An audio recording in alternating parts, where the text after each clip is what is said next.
The Planet Man.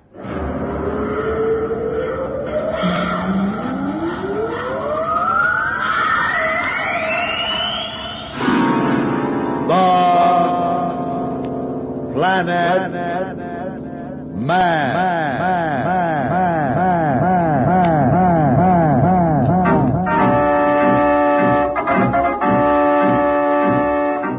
This is the fascinating story of Dantro The Planet Man, troubleshooter for the League of Planets organization, the law enforcement body for peace and justice in the celestial world, whose headquarters and center of operations are situated on the capital of all the planets, Planteria Rex.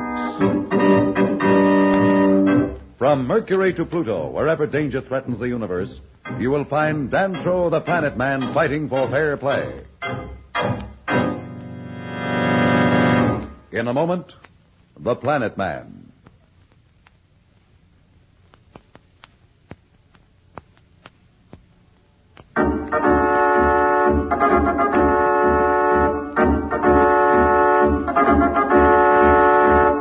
You will remember Dantro and Slats are far out in the galaxy, searching for the ancient race which left the solar system thousands of years before, in the hope this race would help the League of Planets defeat Marston. Thus far, their search has been in vain. Although unknown to them, they are being observed by two dwellers in space, beings of pure force and intelligence who have the power to intervene, but are waiting to see whether Slats and Dantro deserve their aid. Our friends from the solar system have just approached a double star and are seeking its planets. Well, Dantro, which one of these planets do we hit first? We'll start closest to the suns and work our way out, Slats. We're almost there now. That double sun is the strangest thing I've ever seen. Well, it's not as rare as you think, Slats. There are many binary double stars in our galaxy. Usually they're like this, one of them large and one of them comparatively small. Have you checked it with the instrument yet? Yes, I did that while you were back fixing lunch. The indication must have been somewhat positive, or we wouldn't be going in closer. Oh, it's positive, all right. I'm going to skip the intermediate inspection and move in about 100 miles from its surface. You make it sound so simple. Hey, what's going on? Are we running into something? Look at the radar grid, Slats. Holy smokes, how did that happen? I don't know, but something's moving in on us. At least we know one thing. There's life in this system, and it's advanced enough to have spaceships. There are about 10 of them coming in on us now. What do we do? Shall I move over to the weapons control panel? You better, but don't do anything until I give the signal. You think there's going to be a fight? I don't know. I hope not. Certainly it's the last thing we want. But we'd better be ready just in case.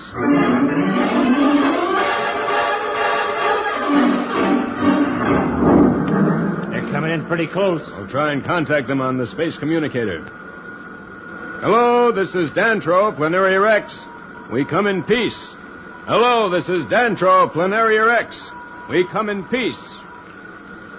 No answer. Do you think they speak our language? No, I don't expect them to understand me. But at least if they have communicators, they'll pick up our signal and perhaps indicate that fact in some way. Well, at least they didn't shoot first and ask questions afterward. Well, that's just it, Slats. That's the thing I'm encouraged by. They certainly have us outnumbered. Hey, look. One of them's coming in closer, flashing some kind of signal. You know what it looks like, Slats? You think maybe that's a truce flag? It must be. If they were looking for trouble, they wouldn't bother to send the ship in like that. Gosh, he's coming in awful close. Certainly is a strange-looking ship. It's almost round. It's egg-shaped, actually. Look, now they've stopped. We'll do the same. Wait a minute, I've got an idea.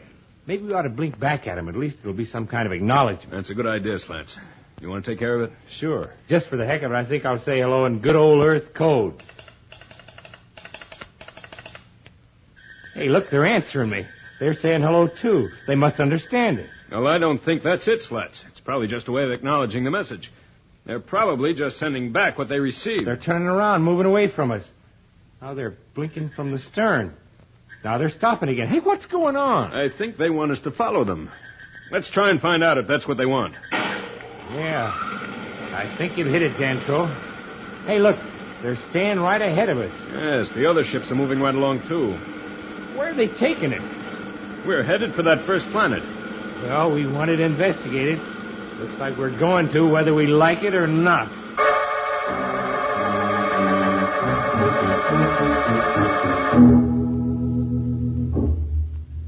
See, Toor, they've encountered another race. Yes, but it will not help them.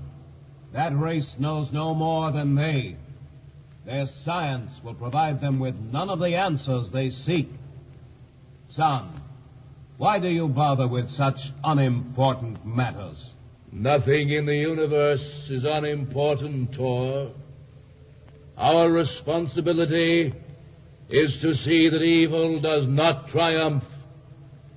These creatures may seem petty to you and to me, but to themselves they are important. You mean to help them, then? I did not say that. Perhaps they'll be able to help themselves. In any case, we must see what they do. Determine first if they need our help, and if they are deserving of it. But you know their minds. Have you not read their thoughts? Yes, I've read their thoughts, Toor, but they tell me only their intentions. I've lived a long time in space and seen too much of life in many forms to judge on that basis. We must watch what they do and how they act, and then we shall know. It seems a pity to make them wait, but I suppose we have no choice. We must be certain that they deserve our help. That's our law, and we must obey it. Perhaps they will not need us, but we must wait and be certain before we act. Son and Toor still seem bent on not helping our two friends. What is this new contact which Dantro and Slats have made? Where are they headed? We'll be back in a moment, so level off.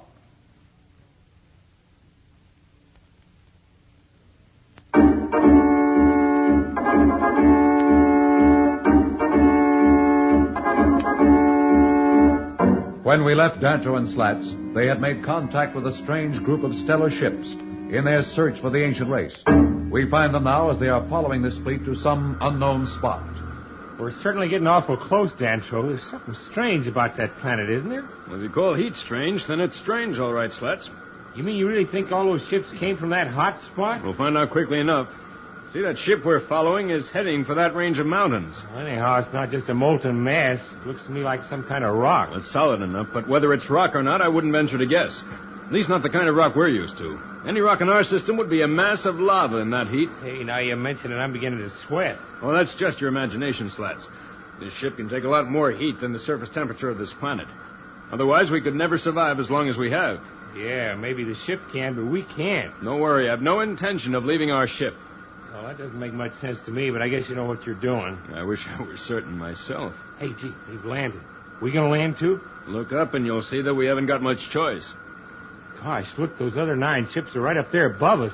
They aren't taking any chances. No, I'm afraid we're taking the chances, Slats, but it's the only way we'll ever find anything out. Here we go.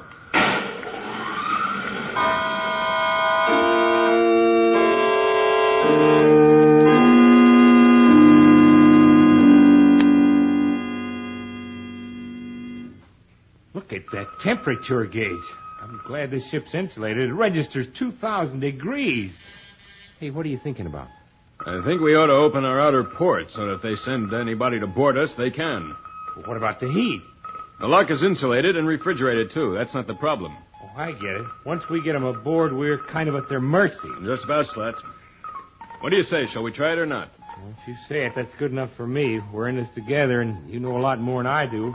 I've gone this far with you, and I'm not going to back out on you now. Thanks for your confidence, Slats. I hope it's not misplaced. Here goes. Yeah.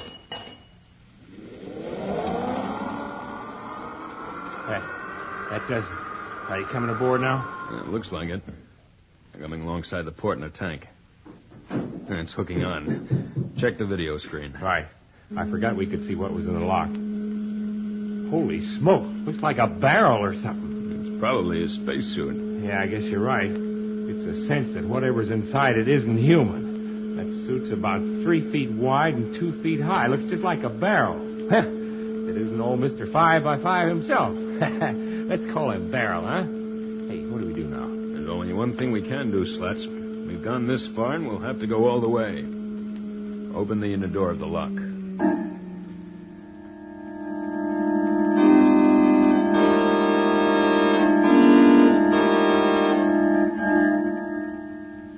See, I told you he looked like a barrel. What's it doing now? He's carrying a chart of some kind. What? It's a star map of some sort. Gosh, it lights up. Well, that's the system we're in now. There's the double sun you were talking about. Here, Slats, help me rig our chart on this projector, and we'll throw the picture on the screen. Yeah.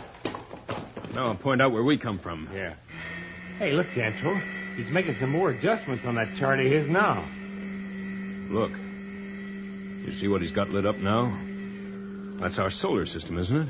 Boy, maybe we're getting somewhere. I sure hope so.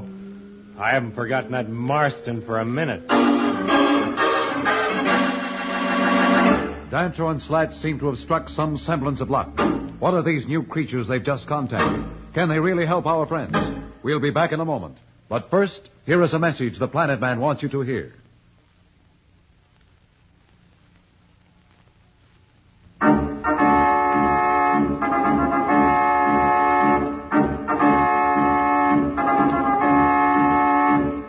Tune in again for more transcribed thrills and adventures. Rocket millions of light years into space with Dantro, the Planet Man. The Planet Man.